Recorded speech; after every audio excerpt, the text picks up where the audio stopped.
Olá, bom dia. Terça-feira, 17 de novembro de 2020. Em 1997, por aí, comprei o meu primeiro computador de mesa, o meu primeiro PC. E comprei em partes. Eu morava na Foz do Iguaçu e a mim não era custoso ir ao Paraguai comprar as peças que eu precisava. Fiz isso durante um tempo e montei sim um computador. Eu não, dei para um amigo, porque eu não sabia exatamente nada, ou absolutamente nada, sobre o assunto, como ainda não sei. Mas o meu amigo foi montando as peças e me perguntou sobre o sistema operacional, se eu queria um Windows. Se não me engano, era o Windows 2008, ou então alguma coisa tipo Linux, que eu nunca tinha ouvido falar. Bem, eu disse, o meu dinheiro acabou, eu não sei como comprar um sistema operacional agora. E ele disse, não se preocupe, eu quebro o crack do Windows e deixo instaladinho para você. Eu não fazia ideia do que era quebrar o crack do Windows. Seja como for, cometi um ato ilícito. Recebi um Windows craqueado, como se diz. Ainda hoje não sei exatamente o que quer dizer quebrar o crack. Não faço ideia. Muita gente pode pensar, como eu, que quebrar o crack é dar uma voadora na cintura do Neymar. Mas não é exatamente esse o problema, não é essa a questão. A coisa envolve entrar num sistema, descobrir o código do sistema. É mais ou menos isso, penso eu. Pois bem, é isso que está em jogo agora nos Estados Unidos. Quebrar o crack das maquininhas de votação, das urnas eletrônicas, da Smartmatic, colocar todas as informações numa pasta e levá-las para o Procurador-Geral da Nação, William Barr. Pois bem, é isso que está fazendo a equipe de Donald Trump.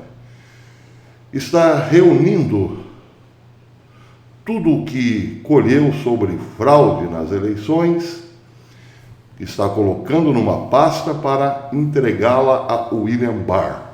O procurador-geral então decidirá se enviará a pasta com as denúncias para a Suprema Corte ou não. Ele pode se negar a isso. Mas também pode sim levar à Suprema Corte e aí as eleições tomarão outro rumo. Serão decididas por juízes da Suprema Corte, que analisarão todo o processo, e isso pode demorar muito tempo, para decretar, enfim, quem foi o vencedor das eleições de 2020. Agora, a especulação é o que de fato está na pasta que Donald Trump apresentará a William Barr. Hoje o Gatestone tratou, a partir de algumas frases, do que realmente está na pasta que será entregue para William Barr. As frases são de Sidney Powell, ex-promotora federal e membro da equipe jurídica do presidente Trump. Ela se tornou, nos últimos dias, a grande estrela dos republicanos, mas também em frases de Rudy Giuliani, Jenna Ellis, advogada da campanha de Trump, Alex Halderman, professor de Ciência da Computação e Engenharia da Universidade de Michigan, e uma frase antiga do New York Post, postada em 29 de outubro de 2006. Bem, vamos às frases para termos uma ideia do que estará lá dentro da pastinha de Donald Trump.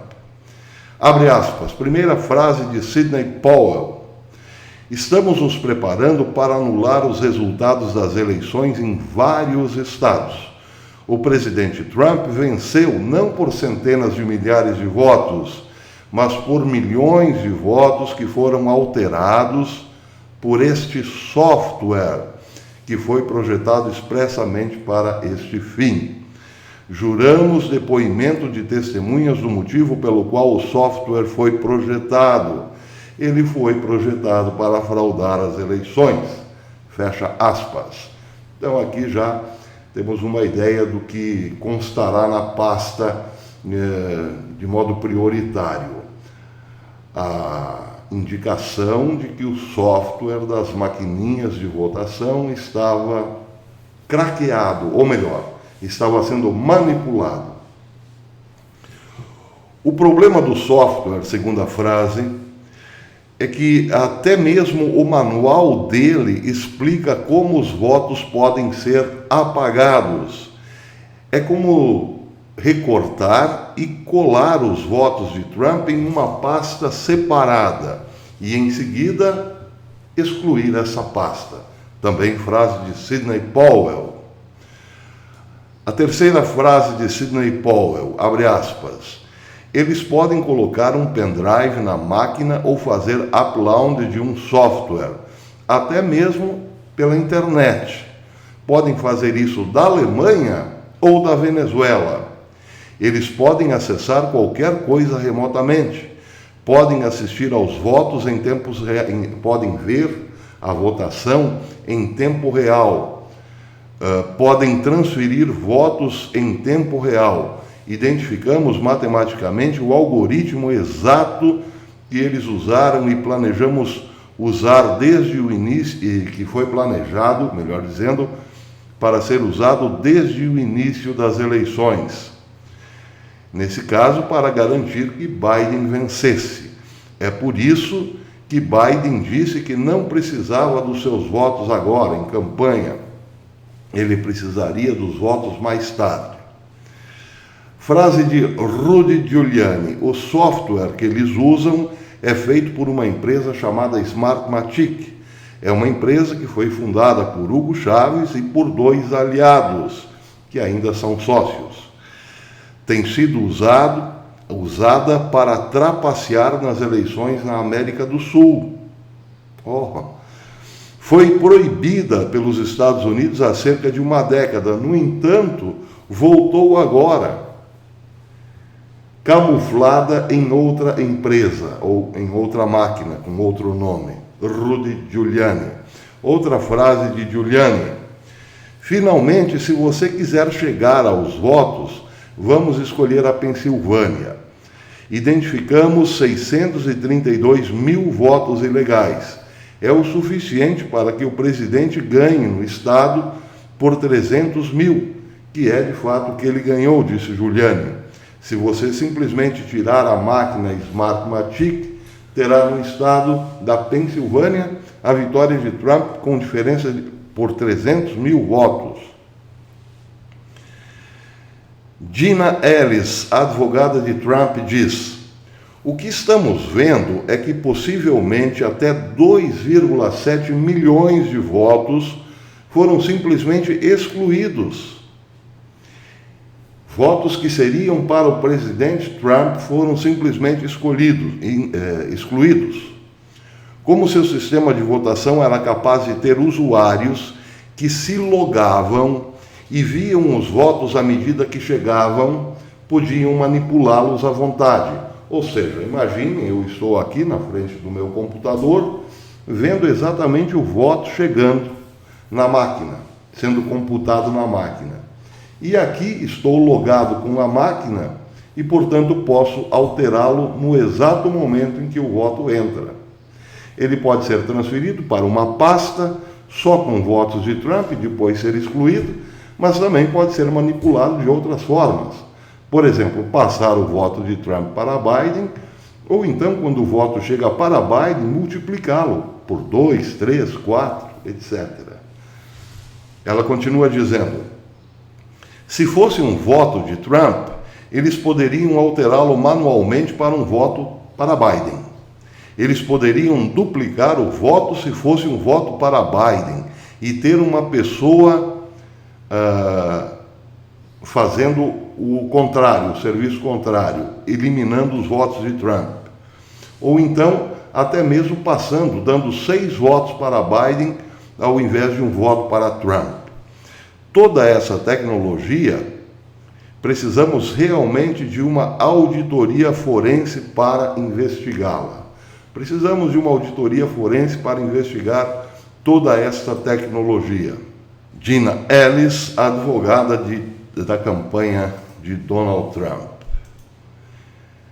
Bem, aqui Alex Halderman, professor de Ciência da Computação e Engenharia da Universidade de Michigan, com o seu parecer técnico, que certamente, claro, estará na pasta que será apresentada para William Barr. Abre aspas. Há 10 anos fiz parte da primeira equipe acadêmica a realizar uma análise abrangente de segurança de uma máquina de votação DRE, eletrônica de gravação direta. Examinamos o que era na época o DRE, com tela sensível ao toque, que era a mais usada no país, e passamos vários meses investigando as vulnerabilidades da máquina. O que descobrimos foi perturbador. Podíamos reprogramar a máquina para causar a vitória de qualquer candidato de forma invisível. Também criamos software maliciosos, códigos de roubo de votos, com códigos de roubos de voto, que poderia espalhar-se de máquina para máquina como um vírus de computador e mudar silenciosamente o resultado das eleições. Fecha aspas. Agora, o curioso, aí está por conta do Gatestone, mas o curioso é a última frase, que foi pinçada do New York Times, mas não agora, em 2006, 29 de outubro de 2006. A postagem dizia o seguinte, abre aspas, as preocupações sobre os possíveis laços entre os proprietários da Smartmatic e o governo Chaves são bem conhecidas das autoridades de política externa dos Estados Unidos desde antes do recall de 2004, em que Chaves, um forte aliado do presidente Fidel Castro de Cuba, venceu por uma margem oficial de quase 20%. Pois é, o New York Times, que agora parece não quer tocar no assunto da Smartmatic, vê tudo isso como uma grande fake promovida pelo Partido Republicano, dizia em 2006 que Chaves havia ganho com a colaboração da Smartmatic. Claro, isso também certamente constará no relatório, como disse. Agora, voltando à questão do crack. Pois é, o crack. A senhora Sidney Powell, que vocês estão vendo, ela causou no domingo ela participou de um programa da Fox e disse com todas as letras que tem provas sim do que está falando. Entre outras coisas, a matéria de hoje, publicada no American Spectator, diz o seguinte: Powell nunca diz nada que não pode provar. Ela mesma, aliás, tinha dito isso no programa de domingo. Esta citação da advogada superstar do DC, que representou a campanha de Trump no fim de semana, enquanto circulava no noticiário a cabo, levou frisson às redes. Powell lançou várias e grandes bombas nessa entrevista e fez uma promessa que reverberou particularmente nos círculos conservadores. Ela disse que em breve liberaria o crack das máquinas, dessas maquininhas. Como fez lá o meu amigo nos anos 90. Ele liberou o crack do Windows. É a mesma coisa, embora eu não saiba explicar como. Ainda não sabemos o quão assustador é o crack de Powell. O que sabemos é que Powell e outros membros da equipe, como Rudy Giuliani, Gina Ellis e não oficialmente Lin Wood, estiveram de uma forma chocantemente confiante se comportando de modo chocantemente confiante nos últimos dias, nas últimas horas. Bem, É esperar para ver. Aliás, é esperar com um certo realismo, porque está em jogo aí a nova ordem mundial.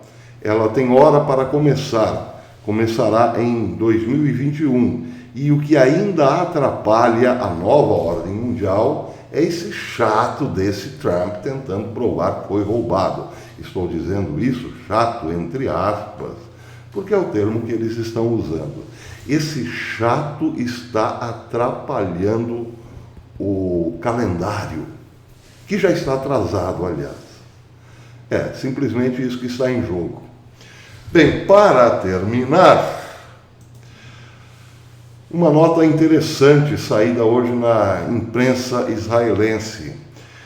Um comentário, uma reportagem saída no New York Times também está causando em Israel. O que saiu no New York Times foi o seguinte: o presidente dos Estados Unidos, Donald Trump, levantou e discutiu na última quinta-feira a possibilidade de sabotar militarmente o programa nuclear do Irã. Foi isso que informou o New York Times, citando como fonte 4 oficiais e ex-oficiais americanos não identificados, mas supostamente informados sobre o caso. A reunião, que aconteceu no Salão Oval da Casa Branca, contou com a presença, entre outros, do vice-presidente dos Estados Unidos, Mike Pence, do secretário de Estado norte-americano, Mike Pompeo, o secretário de Defesa, Christopher Miller, e o chefe de gabinete, Mark Milley.